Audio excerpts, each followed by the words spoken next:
Cebu City's vaccination website 𝗪𝗘𝗕𝗪.com has now opened registration for minors aged 5 to 11 years old. Registration must be completed by the child's parent or authorized guardian. Once you open the website, click the link for minors. You will then be asked to input your vaccination details and personal information. Take note that this is open to both Cebu City residents and non-residents. You will then be asked to fill out the personal information of the child to be registered, including details of his or her existing allergies or comorbidities. Once completed, the child will then be issued a vaccination card ID number.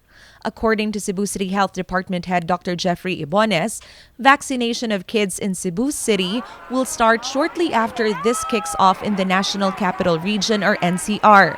The proposed site for vaccination of kids 5 to 11 will be at the Cebu City Sports Center, while minors aged 12 to 17 will still have their inoculation site at 𝗪𝗘𝗕𝗏.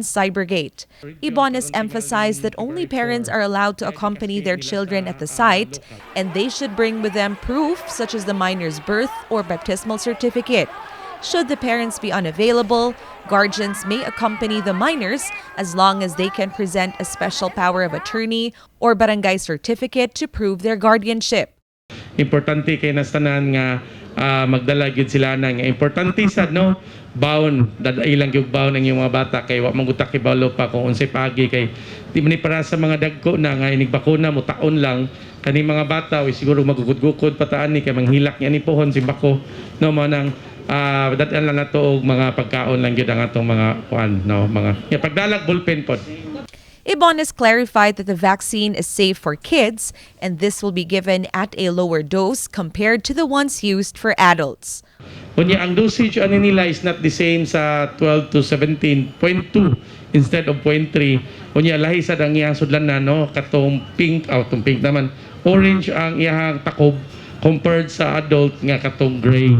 Manang we are waiting also sa mga supplies nga ihatag sa Department of Health ug ang mga vaccine pod nga ihatag nila nato. Gaon na pa man magsugod man ang National Capital Region karon tingaling February 4. This has been Andrea Patena-Matheu for MyTV Cebu.